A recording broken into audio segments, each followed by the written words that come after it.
Happy Wednesday, all. Real quick before we get into everything, I got Preston here with me today.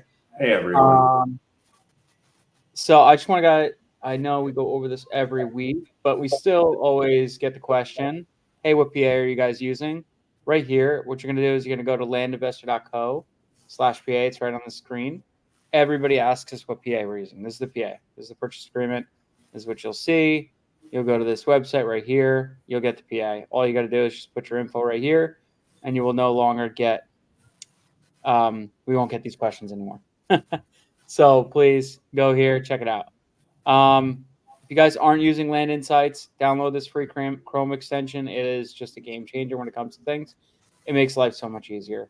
So please check it out. It's insanely awesome. It just shows you the PPA for price per acre for everything. Totally free. If you want to come check out Land Insights, click schedule your call. You can do a demo call. They'll show you everything that's going on here. We use it to pick all our markets for our infill lots and for regular. So it's definitely clutch. So yeah, I got Preston on today. Hang on one second. Preston, go ahead. Catch us up to speed. Tell me what you got going on. Yeah, sure. So when I first got started in this business, I got my butt kicked for about 3 months, and I sent out 15,000 mailers across 3 months in this early spring, and I basically got nothing from that. Like I got like 10 leads, and just absolutely just yeah. I mean, I tried to work them, and I was inexperienced, but that was a hard time. But I sent out a 10,000 unit mailer in May, and I got a lot of leads from that. And I got quite a few deals too. I locked up 5 deals in the last month, and I'm pretty happy about them. They're not all, most of them are single hits, but it's proof of concept. If I can do this every single month, I have a really kick-ass business here. This horse can run. But the first 3 months, my teeth kicked in. Yeah, it does suck. It happens. I don't think it's like there's ebbs and flows in this business sometimes. Sometimes you're up, sometimes you're down, sometimes you're sideways, nothing's really happening, but it does get better. It's just a little take some time. And as you said, you said it yourself, like sometimes you send out mail and you don't get any responses. It's kind of just how it is sometimes. Other times you send out mail and you're inundated, and it's just too much. So I think you're on the right path. But so that's awesome. So you have a bunch of stuff coming in, and it's just too. You have a bunch of stuff coming in. What do you think the main reason why that happened was? Well, I think a couple things. So the first 3 mailers I sent, there were 5,000 mailers each. Quite a few of them were to just 2 markets, well, 2 states rather, Ohio and Michigan. And the counties that I selected, they have a lot of ag in them. And it's you run into an issue because a lot of the stuff that's being sold on Redfin, that's not ag. Maybe it's cleared land, or it has trees on it or something like that. So I was sending a lot of mails, a lot of farmers. Also, another thing was a lot of the properties were kind of upmarket too. I looked at the average acquisition price across that mailer. It was about maybe $60,000. Whereas the mailer that I had much more success in, it was more like 35 or something like that. So I feel like there's just more, there's less liquidity once you get up there on the acquisition side. And yeah, like those people, they know what their land is worth. It's not that you can't make a business out of that. And I would like to go up market again, but you're going to get a much lower response rate. Yeah, I do say you do get a lower response rate. Like we look for deals that are like a 30K net profit, after everything. So with that, it kind of like does limit like what leads we get back in, right? But when the deals come in, they are bigger, right? So it is good. But yeah, I don't think it's I think you're right there. Like those 30K deals and stuff like that, if you could get them, What are their typically exits are 30K, the acquisitions 30K. Acquisition about 30K. Some are more, some are a little less. Like I don't buy anything under 20, but Okay. yeah, that's the average price. Like when I just take all the columns and I look at the price on the average price on the Excel, that's about it, 35K or so. Sure. Yeah, I guess it makes sense too because a lot of those people like they're not as financially savvy because they only own like one small piece of land, right? Yeah. Versus somebody who owns they might have like a couple $100,000 piece of land. Well, they Yeah. probably don't need the money. They don't No, have that's to sell it, you know? that's exactly what I found. I found that to be exactly the case. And I mean, I don't mind getting singles for now, single hits for now, because I just need practice right now. Yeah. But the problem is when you only have 10 leads across 15, 14,000 mailers, you only have 10 phone calls and most of those are unqualified. It's Sure. it's tougher to get Now, that. do you think it was a pricing issue or a market selection issue? Like I think you said more market selection, right? Because you went for ag kind of areas. Yeah, I mean, I've been through a couple land education programs, and some of them say, "Don't do ag at all. Like you're gonna be Yeah. sorry if you do that." And some of Yeah. them say, "Yeah, just mail ag. Like we buy ag all the time." So I had to, unfortunately, I had to learn that lesson in blood. So Mhm. that's just the way it is. Because I could have mailed that, and I could have gotten something really nice. There are a couple deals that came back where I was like, hey, there could be an 80 grand spread here if he said yes, but he didn't say yes. That was the Right. issue. Yeah. Yeah, we've had a couple leads that came in that are ag, and every single person that's ag wants a lot of money. Yeah. They know what their land's worth because they know how much they can make off it, right? Mm-hmm. So I think rural rec, isn't like you got to focus on the rural rec, not the ag and all that stuff. So I think you're doing the right thing. Um, and what do? You scrub out the ag, or you just don't pull it, or what's the main thing, or you just look for markets that don't have ag in it? I draw polygons now because I know what ag looks like now. I know exactly what it looks like now. I'm like, yeah, the guy with the giant combine farm with the giant 160-acre circle and like a bunch of watering, millions of dollars of watering equipment on it, he's probably not going to want an offer for half of that. The land No, price doesn't make any absolutely not. sense. Yeah. Yeah, yeah, that's good. And have you went to different markets too, like different states? Is that another difference factor? Yeah, I mean, my best deal so far is from Michigan, and Mhm. that's the state I've been punished the most in terms of Yeah. response rate and angry people. But it's again like I really this is my favorite deal. Like all the other ones are okay, but this one is great, and I might have had to send out more mail for it, but I have a feeling this is going to be a really good deal. So it's it's hard to say which is better because in the last mailer I did some subdivision mailing and I got some really bad subdivisions back. Really? Everyone wants to sell their land because they're paying $100 a month in HOA and stuff like that. Like that's stuff that I couldn't really see when I was doing my research so much. But yeah, it's hard to say. Like I have to see how everything goes on the disposition side before I can make a judgment. Because I mean, I'm just from previous business experience, I don't like hanging on to bad inventory. I really don't. No. That's not a fun business to be in. Hell no. I know. We try to move deals fast. If it looks like it's like fighting us, we'll just push it out. Like Yeah. we just signed a deal. I mean, we're still making like 8 grand on it, 9 grand net. But it was one of those deals where we bought it. The seller said there was an easement in place behind it, and they said they'll get us a copy of the easement. Title never found it. They never found it. We still bought the deal. We should not have, because there's like the only other way to access it is from the road. It has road frontage, but there's a stream running in front of it. Sure. So we bought it, and we're like, we'll figure it out. Don't worry about it. Well, we bought it, and It's been sitting on the market for like, I think we just hit 90 days. Hmm. And at this point, I'm just like, whatever comes in just comes in, and that's it. We just take it.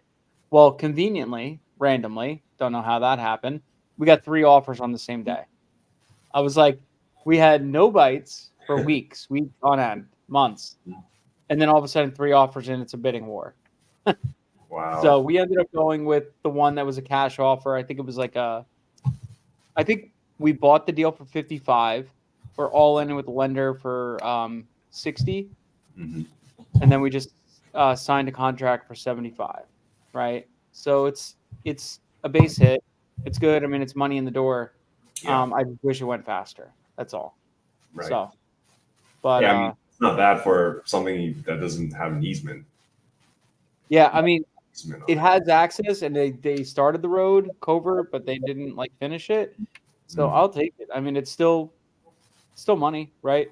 The way I look at it, like that's a month of that's what like a month of mailing, pretty much, Yeah. or 2 months of mailing, something like that, Hmm. depending on how much we're sending at the time. So, hey, money, take it. Definitely. But yeah, so my fault. That was actually on my end. But having bad inventory sucks, man. Like you want to make sure the deals you have are what the market is asking for, right? Yeah. I think we talked about this. We looked at a deal together, right? Wasn't that there was that Virginia deal, wasn't it?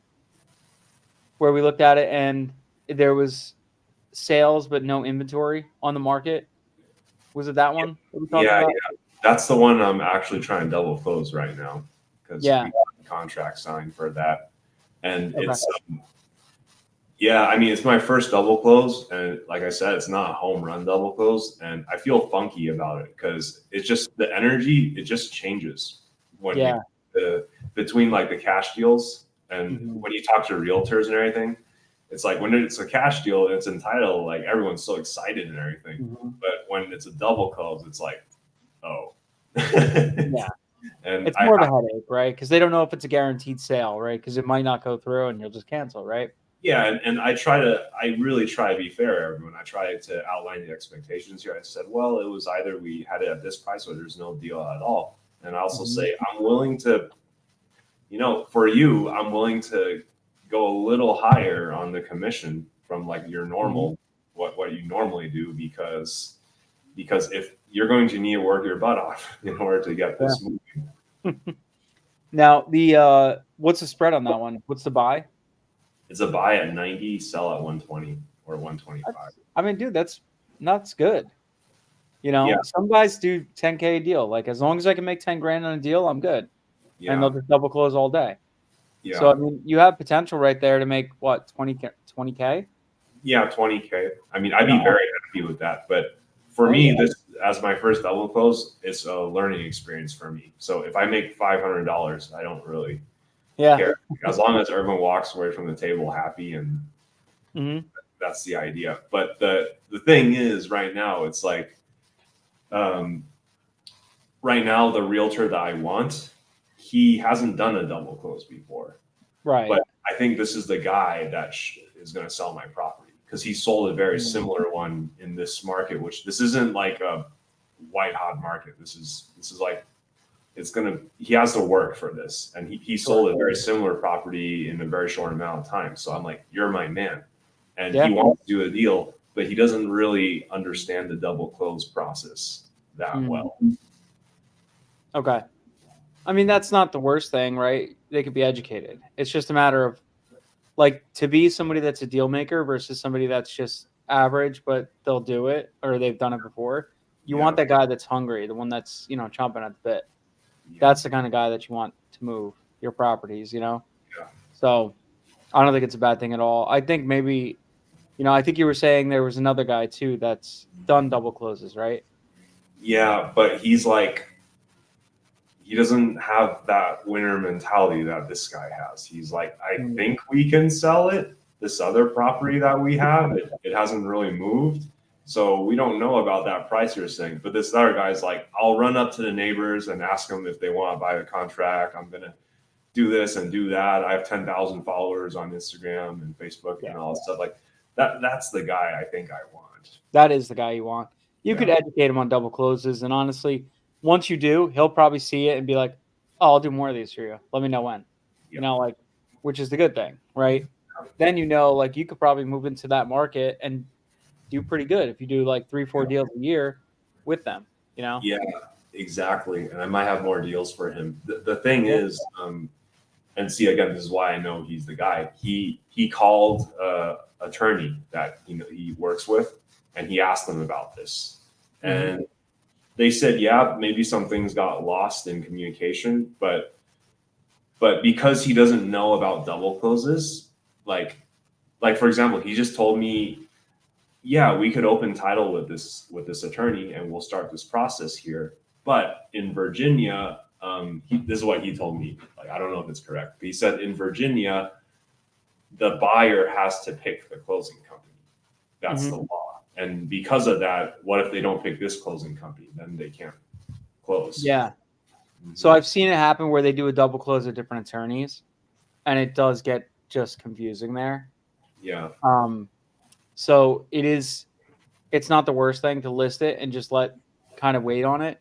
Have you done like anything like parcel detectives or any kind of like pre-title report? Not yet. I just got this contract signed yesterday. So, Okay. So Yeah. right.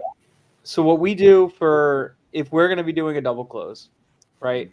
The first thing we're doing is we get it under contract. Once we're under contract, we get a parcel detectives, which is just basically like a report. It's a quick title report. It's like $35, right? It's not like a true title report. They're just saying, hey, looks clear. Here's the title. Here's this, that, and the other, whatever. So you have to read it yourself and interpret it. And you could kind of just follow like, all right, this is a general warranty deed. It transferred from here to here to here to here, whatever. There's no quick claim deeds. Doesn't look like there's issues. Okay, cool.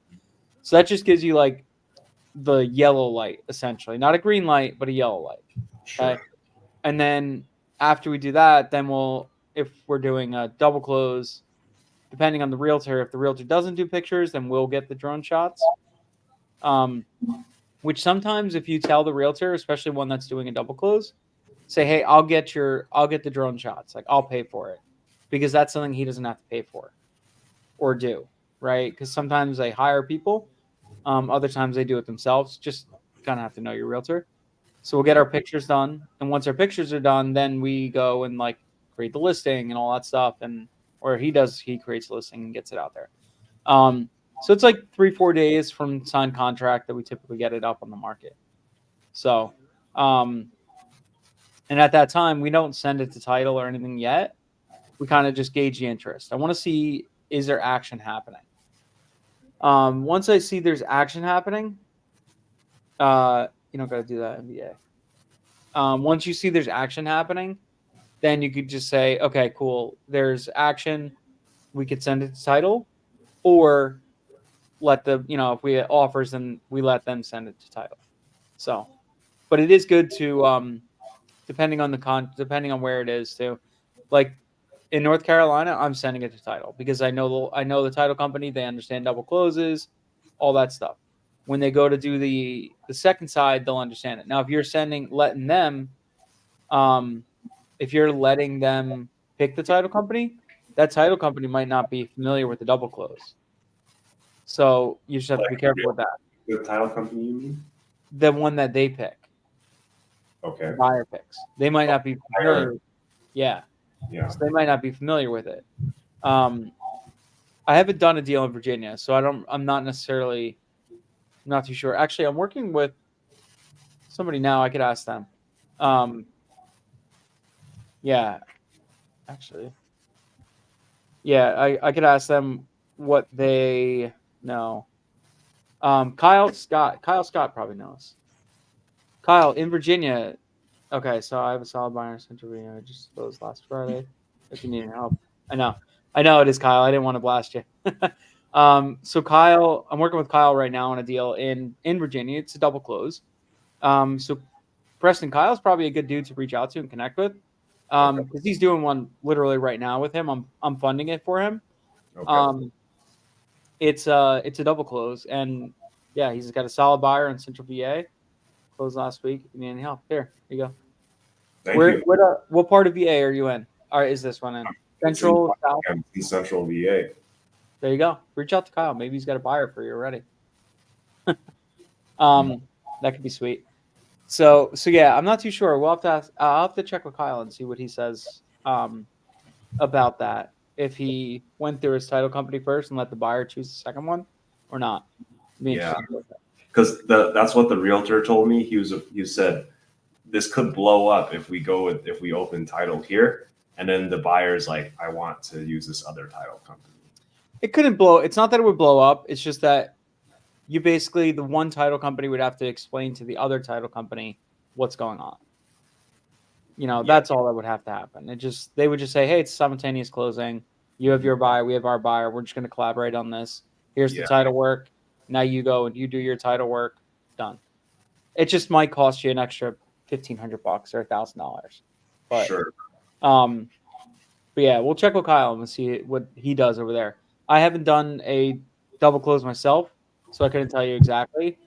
I funded a couple in Virginia, but I've never even asked that question to have a better idea. But yeah, Robert Nichols. Robert asked if we are listing everything first.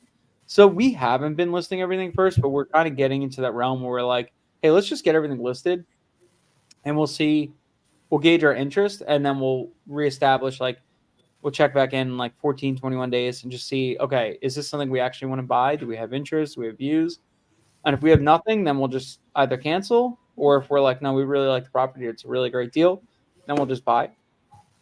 So, but yeah, my contract says we have 90 days from when this contract is signed, and obviously I would sign it once we send it to title, right before I send it to title.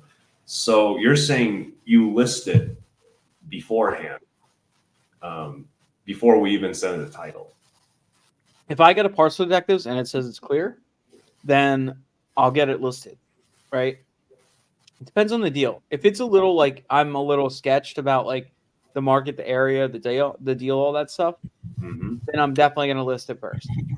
But if it's a straight up if it's a straight up cash deal, it's good, I see it's good, I'm not going to list it because I don't want anybody to catch wind.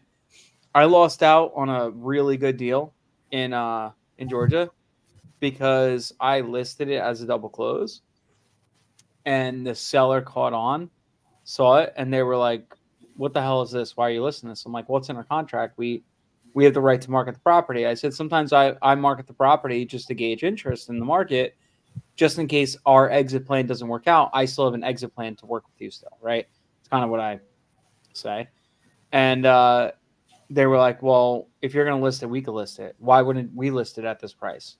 Yeah. And I'm like, well, because I don't know if it's actually going to sell at this price, right? It's just a feeler, right? I'm just checking the temperature in the market. And they're like, well, we want to cancel. And I'm like, you know what? Fine. I just cancel with them. It wasn't worth it. So, and I don't think they ended up listing it because they called me back 2 days later and they're like, if you could come up in price, we'll work with you. And I was like, yeah, no, it's not happening. So I said, our price is actually this. I said, if you want, I could not do a double close and do cash, but if that's the case, then I got to drop the price $15,000 or whatever. And they're like, no, we're not coming down. I'm like, okay, see you later. So what should I do right now? So I have the contract. He signed it, but I haven't signed it yet. Because once I sign it, that clock starts ticking, right? Mm-hmm.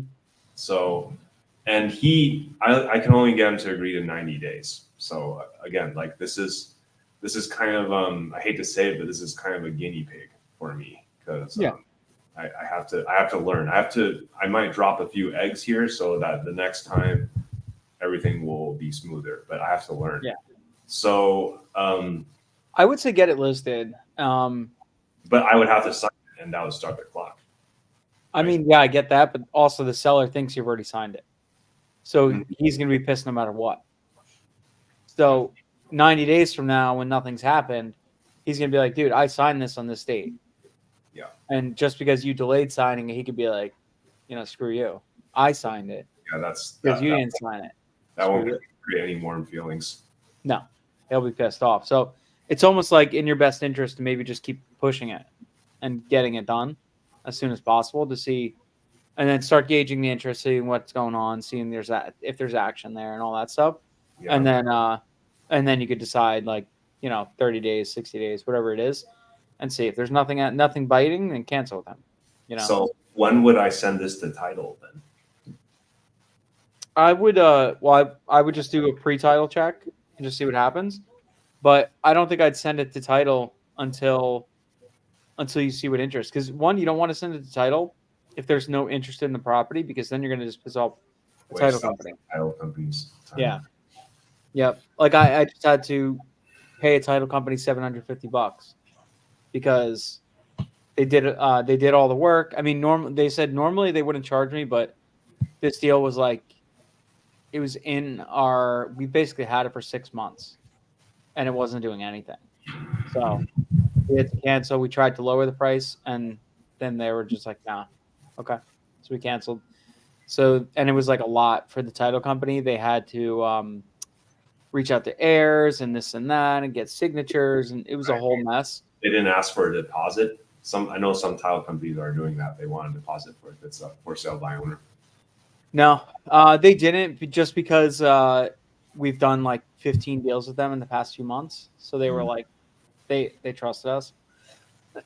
And he was like, normally, especially with you, because like you've done a lot of deals with us, I wouldn't charge you. But because this one had so much time and we spent a lot of money on it, like time and going through stuff, and like we did a deep title search. We had to go back all the way to like 1920 and all this stuff. Mm-hmm. He's like, I got to charge you a little more. Okay. So I should be sending him some EMD right now, right? Like he should be giving me his wiring info, and I'll give him the $150 that's on the contract. So I don't send. What did you agree to? Did you say you're going to send escrow, or did you you're going to send it to him? Let me check real quick. I'm pretty sure. I think you're right. I actually said that I would send it in escrow. So, yeah, because if you're sending it to escrow, then you kind of, you got to wait. I wouldn't worry too much about it. I mean, some sellers want to see proof of money in escrow, but others never even ask. And to be honest with you, I almost never send my EMD right away. I know I should be doing it, but I usually wait until title's like, hey, it says an EMD on the contract, you haven't sent it yet, So, because there's times where. Okay, so all right, I might have to redo this next time. But it says buyer agrees to submit $150 earnest money deposit to seller within 7 days of signing by both parties, both buyer and seller. The earnest money payable by wire transfer will be held in escrow until closing, and in case of breach, may be forfeited to the seller as liquidated damages, unless otherwise stated. So I think I should just wire him $150. I mean, you could. Not technically in escrow, or I could delay signing until we put it in escrow. Mm-hmm. Yeah, A couple ways to look at it. Yeah, I think the number one thing here is like, yeah, it's a tough thing to say. I mean, it's only $150, but still, you don't want to lose it too. I don't mind, and I mean, if I'm locking up his property for this time, I don't mind paying that. That's $50. Yeah, just send it, get a receipt for it, and then go ahead and do your listing and all that stuff. Because then that makes the contract, enforceable. Exactly. So it's not a bad thing. That's good. So what else you got? We got that one in Virginia. What else? I got a deal in Georgia. It's a buy for 40, sell for 80, and it's an okay market, I think, but it's a nice property. And I have that one I got funded, and I have another deal two deals in Wisconsin in the same county, and one of them I got funded, and the other one I just funded myself. But they're both buy for 20, sell for 40s, something like that. And they're pretty good markets. It's a pretty good market, so I have a feeling they'll go in less than a couple of months, if even that. Yeah. And the last one I got is a deal in Michigan. It's a buy for 20, and I thought it was maybe sell for 50, but I have a feeling the realtor took a look at that property and it's way nicer than we could have ever imagined. And we think it might go for like 69. Nice. Yeah, that one's awesome. That's going to be a good one. It's nice when you get those where you're like, oh, this is actually better. Usually I get the opposite. Oh, this is actually trash. You know? Yeah. And I mean, I'm gonna find a good artist, and they're gonna make everything pretty, make the pictures look even better. But it's they're decent properties. I didn't buy any trash yet. That's good. I had one I just went through and bought, and I'm annoyed because I started doing this thing where I make sure before we close on a property, like a couple days before we close on a property that we're actually buying, I always get somebody to walk it. Okay. And I want to make sure that nobody like dumped anything on it, because we had somebody dump like $10,000 worth of used tires on a property like 2 days before we were buying it. So what I ended up doing, I started doing this thing. I'm like, I want somebody to walk in this property like 2-3 days before I buy it, like just to make sure. Yeah. Before I close on it. Yeah. So I had, and this is my fault because I didn't reconfirm. I had talked to a broker, gave the broker the APN, and he's like, let me get you a good agent. He got me a good agent. The broker gave the agent the wrong address, the wrong APN. Okay. Bad info. Yeah. So he gave gave him the wrong APN, all this stuff. And he went out, he looked at the property, took pictures, did drone shots, the whole nine. I looked at him. Wrong place. And yeah, so you know what, it was like this parcel, he took pictures of this parcel right next door. So on the drone shots, I'm like, I see the roads coming in. I'm like, oh, that's a parcel. That's it. Well, no, he was on the other one. So he's like, yeah, you got an old structure on there. It looks like it's dilapidated. You got this, you got that. So I'm like, I don't remember any of that stuff. I don't remember that I was talking about that. I don't remember seeing it on the maps, whatever. So like, yeah, whatever, shit happens. Buy the property, go through, get going. We start to go get it listed. And I look at the listing on it. I'm like, that's the wrong APN. And he's like, what do you mean? I'm like, it's this APN. I sent him the APN. He's like, oh, shit. He's like, I was on the wrong property. I'm like, you're kidding me. And he's like, no, this is the one my broker gave me. I was like, that's the property right next door. I said, that property right next door just sold for $367,000. And that's why we bought our property. We bought it for $60K. Because I'm like, this is probably like, if this one just sold for this, why can't ours go for that? So, but there's like a train track dividing it. So I don't know if it's actually going to happen, but whatever. So he's like, oh shit. All right. Pause everything. Let me run out there and go look at it. So we ran out there and went to look at it. He goes, good news. He's like, it's actually a nicer property than, the first one I saw. The only downside is like there's a lot of kudzu and it's like really hard to get in. But he's like, it's a really nice parcel. It's got double road frontage, all this stuff, whatever. And I'm like, all right, good. So I said, we didn't buy a bad one. We almost could have. So I feel like just one thing, just to double check, make sure you're communicating with anybody. Like, hey, this is definitely the right parcel. This is the right address you're going to. Because, you could get totally screwed. I could have lost a lot of money on that one, but it worked out. It worked out, right? Yeah. This time. I don't know about next time. Might not. Who knows? So. Yeah. Are you coming to the mastermind? In October? Yeah. I really want to, but it's I don't know if I can because I'm here in Medellin and my wife's pregnant and we're still fixing up the house and stuff, and I don't know if I'll be able to. So, but I would really like to. We'll see. I get it. When'd she do? Right around that time? Like a couple months after that. Yeah. Oh, you never know. Pregnant wife, you got to be really careful. Yeah, and she'll be alone here. We'll see. Yeah. It's the right decision. Mm-hmm. I mean, if you could pop out for a day, awesome. If not, no big deal. It's gonna be good.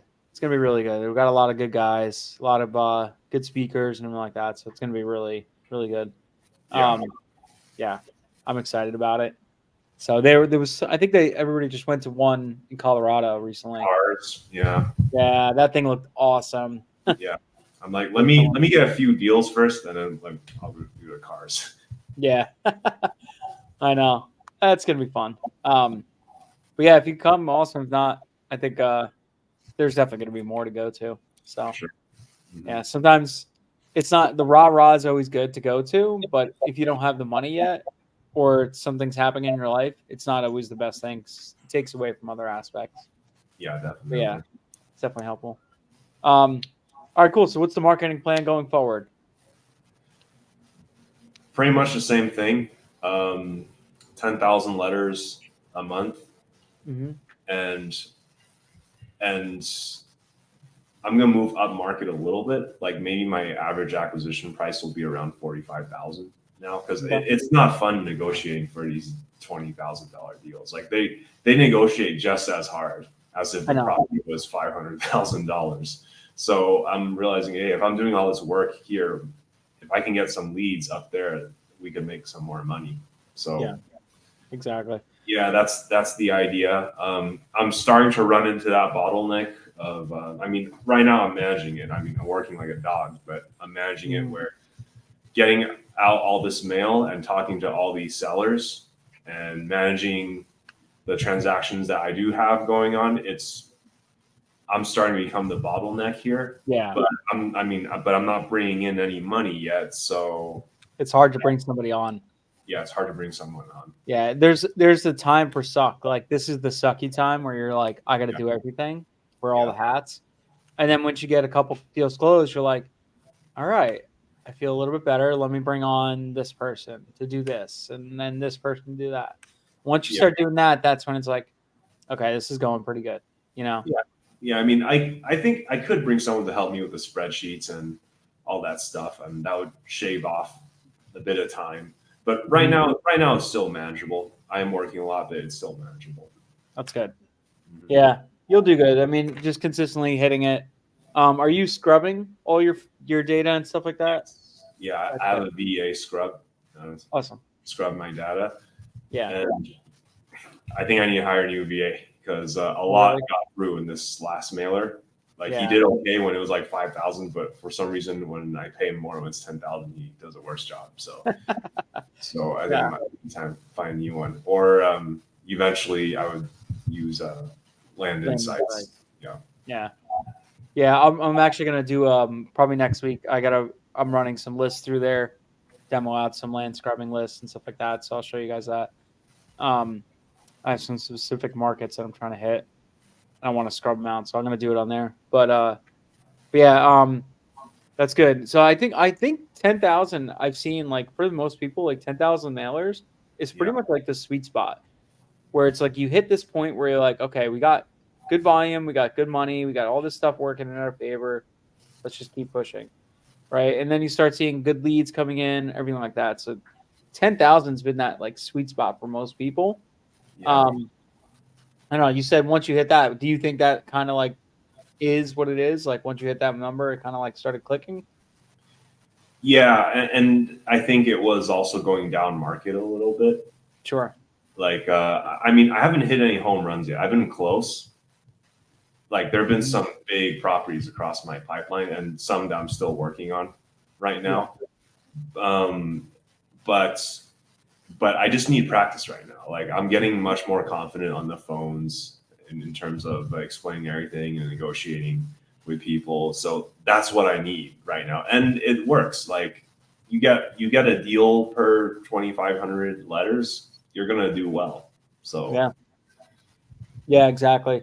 mhm, I mean, our KPIs right now aren't at a deal per 25.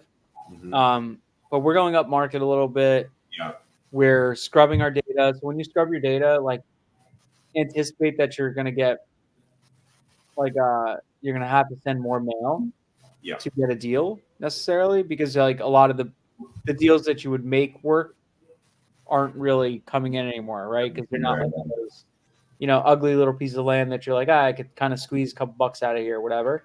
yeah, Um, so you're gonna have a couple like little bit of bottleneck with that stuff. But but yeah, we're seeing we're seeing our KPIs are tracking a little bit higher right now. But we also changed a bunch of stuff, so I'm not really like looking at it and I'm like, it's going down. Like right now, we changed a bunch of things. We're still testing a lot of stuff, so I'm not too. negative about it, I guess you could say, right? Sure. I think it'll even out because it takes a couple cycles for your KPIs to actually show anything, right? You need to like almost takes like a good solid year of unchanged to really show good KPIs because Yeah. some deals like you might get the lead in November, but you're not closing on it till like July, just because sometimes it takes a lot of chasing and a lot of this and that, all that stuff. So Yeah. I have a lot of those. yeah, that Mhm. happens, man. It's perfectly normal. There's a lot of stuff that's like I got to talk to this person like 30 times. Like, dude, if you did houses, we were doing our average touch points to close, touch points to contract was 26 on average. Now Mhm. that could be 2 touch points, it could be 50 touch points, but the average is 26. That means 26 phone calls, texts, emails, whatever the case may be, until we get a contract. Yeah. And you're in land, have you found that to be less or? Yeah, yeah, it's definitely less in land, because it's less emotional, but Yeah. it's still higher. And the difference too, if I'm on the phones, I'm a deal maker. I'm gonna make it happen because Sure. it's my business and I understand a lot more, and I'm the one taking more of the risk. Yeah. So I'll make it work, and I'll just get right to the brass tacks and make it to the point, and just like, all right, good. I'm good at this. You're good at this. Let's make it happen. Whereas I have other people now that are doing it for me, so they always feel like the need to check in with me to see if it's a deal. And I'm like, just get it under contract and then we'll talk about it. Like, let's do that. Step one is this, then come back to step two. Yeah. Right. Don't bring me in until it looks like a deal. Like if you look at the market and you've comped it and you see a lot of the deals are, a lot of properties are selling for like, you know, 20, twice the price or whatever the case may be, lock it up. Don't even question it. Just do it. Yeah. you know. So yeah, and it depends too. Like going upstream doesn't mean you have to go upstream and do 50%. Depending on how you're gonna do it. If you're gonna do double closes, you go upstream to like 200K properties, Yeah. You have offering to them 150, get up there. Yeah. 160, and still make 30 grand Right. on a deal because you still got that spread. Yeah. So If you can double close it. exactly, you can double close it, whatever the case may be. And it's not that far off that a person might say, "Well, I don't have to deal with any hassles and all this stuff. I'll take 160 for my property instead of 200 because I don't have to go pay a realtor 20 grand and then this and that, negotiate and all that crap." So there's another thing too, but that's good. DBL, curious who you're testing. Are you split testing? All the stuff like that. DBL just asked what we're split testing. So we just changed a lot of like our mailer style and stuff like that. We changed a lot of little things. We also changed our pricing. We changed um, how we price markets. We also changed what else did we change? The type of land we're mailing, all that stuff. We kind of changed everything. So there's very little room for buying at 150K. So all right. So don't you feel buying at 150K on a 200K property? There's very little room for error. So Anthony, if you're double closing it, where's the room? Like, where's the error? Right? If I'm not buying it, then I don't think it's that bad. Like we actually did buy one where we bought it at 150, like closed on it at 150, and we have it listed right now for 199. So, and we listed on the market. Market's like 240. Um, but that property should sell for around 200, and it's still like a 30 grand profit net after everything. So I don't think it's that big of a deal. So you're still buying it at 75% of market. I think you're still in a good spot. You know, but everybody's got their tolerance, right? I know, That's you know, some guys I know they'll buy for 180, sell for 200 just to make 10 grand. It's crazy. I mean, I figure because the last thing I want is to waste everyone's time. That's really it. Like I don't want to burn a bridge by saying, oh well, 90 days have expired and we only had an offer for 110K for his property, which isn't going to work for me. And good luck to all of you. So my thing is, if I can't sell it for the price I want within 90 days, I'll cut myself out of the deal. Yeah. Let the realtor make his commission. Let the seller get maybe even a higher price than what I offered. And I mean, that's the risk I take for not having any skin in the game. Yeah. Yeah. The only money you're losing in the mailer is the mailers you sent. Yeah. Right. And maybe the EMD and a couple bucks. Yeah. So if you can make yourself whole, you can call it a day and walk away. It's not the end of the world. Obviously, you can't run a business on good graces, but Right. you know, like it's not the worst thing to cut your losses sometimes and cut yourself out. Yeah, and that's why like with this deal, I mean, he said he'd do the drone photos and everything, and Yeah, that would be nice. yeah. I wouldn't stress about it too much. I think that's pretty good deal. I mean, look, if you make $3,000, $4,000, $5,000, that's money. Yeah. Yeah. The only thing is it's it's kind of weird because I don't know. I'm still learning about double closes, and I'm trying to explain to this realtor who also doesn't know much about double closes, and it's like, yeah, I'm kind of I'm like, you know what? Let me talk to my business partner. I'll come back and I'll answer those questions that you had. yeah, exactly. Hang on, let me get the answer for that. Yeah. So Anthony was saying, yeah, it's different. Cash purchase. Yeah, it's double close and different story. Cash purchase. Yeah. So if I'm doing a double close, buy for 150, sell at 200, like totally, I'll do a double close. But if I'm buying at 150 and if market's showing me comps are 230, 240, I know I could probably, I have like 100K spread there, but I'll list under market just to move. Now we listed that property. We're like 28 days on the market. Haven't had an offer yet. We've had like an unbelievable amount of showings, but for some reason no offers yet, which has been pissing me off. But and also strategy here was we listed below at 200, like 199.9. The reason why is because people set their parameters to 200K, right? And they won't look at anything above that, even though they might still pay something. You know, they might buy something that's 230, 240, right? So we kind of like, we're like, let's list it at 199.9, get a couple more buyers in the door, see what happens. And it's been, I mean, we've had consistent like 5 or 6 showings a week consistently and a ton of calls. No offers yet. Doesn't mean there won't come from them. I think it's just that political climate political climate messes with the market a lot, if you guys don't know. So like every time there's a presidential election, there's a huge drop in real estate, like always. And it's not necessarily like a drop, but it might just be like a pause. Okay. So I noticed this. I've been in real estate for like 15 years now. I've been through a couple presidential election cycles.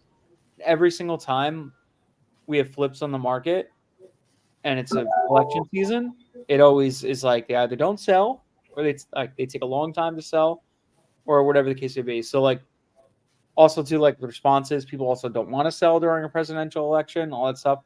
I don't know why. Nothing's going to change based on the president. It's not going to affect anything, whatever. But yeah, you'll see like a flood of deals coming to you that maybe you mailed, like you might have mailed now, but you'll see those leads and stuff like that come later randomly. Like after like November, December, you'll start getting like an influx of leads from stuff you mailed back in April, May, June, July. It's just like what the hell happened? It's because of that. It's crazy. So like we had houses one time, the last election, and we had them sitting on the market and nothing was happening. And we're like, what the hell's going on? So what we did was we actually took them off the market and then we waited till after the election happened, put them back on the market, all met offers like right away. So be wary of that stuff too. There is sometimes slowdowns too. And actually, I think we talked about this too a little bit last year with Sumner and stuff like that. So there's also seasons that sometimes stuff slows down. Typically, you'll see a lot of like slowdowns happen around like July, August. Things tend to slow down a little bit because people might not be at their house. They might be on vacation. They might be here. They might be there. they're not going to take action during the summer because they don't want to, right? They're like, I'll push this off till September. So that happens too. And then there's a big lull in Christmas season. And November to December, some people don't even mail that whole area just because there is a big lull in time, like whatever. So those 2 times are when you see a big kind of like taper off with your leads and stuff. So keep consistently sending mail. Don't expect like it's always going to be the show, like it's always going to be running full speed ahead. It's not always like that. So just a couple things. Yeah. So all right. So what else we got? Anything else? My realtor is trying to call me right now. Do you think you might be able to talk to him and kind of explain to him the DC just process real quick and just make sure he's on board with that? Yeah. Yeah. I mean, do you think he'd be able to hear me? I think I should give you his number. Yeah. If you want to give me his number, I'll call him real quick. Yeah. Tell him, hey, let me have my partner call him. Yeah, that's what I told him. Yeah. Actually, you know what? I would do this. I would talk to Kyle. Okay. Reach out to Kyle first because Kyle might actually know better than me because he's doing double closes in Virginia. And since I haven't done any in Virginia, mm-hmm. There's little intricacies I might not know about. Sure. So, Kyle, reach out to Preston. Guys connect, and then I'll text him on Discord. Yeah, and then I would talk to you guys talk, and then after that, I would definitely call him back. And then, I mean, I could give you some advice and whatever, but yeah, he's a guy that's actually doing it in there, Sure. I feel like that's go right to the source, right? Yeah, exactly. Yeah. Yeah. Well, awesome. You guys do anything for the 4th? Hanging out? Just hanging out. Nice. Mm-hmm. Yeah, we got a whole bunch of running around. I'm going now to fireworks with the kids and all that stuff. So. Costco run? No, I did that yesterday. Okay. Yeah, I got some beef short ribs and some ribs and all that stuff going on. Sounds awesome. Yeah, man. It was a good time. But, well, guys, appreciate it. Thanks for hanging out. Awesome. Let me know what's going on with those deals. If you need me to fund anything, let me know too. I'll fund any DCs you got. And possibly some other deals. We got some deals going to fund. I might look at them. So, cool, guys. Everyone have a good 4th. Preston, have a good 4th. Thanks. I'll see you guys later. We'll see you next week. Okay. Thank you very much, Dennis. Yeah. Anytime, man. Thanks for coming on.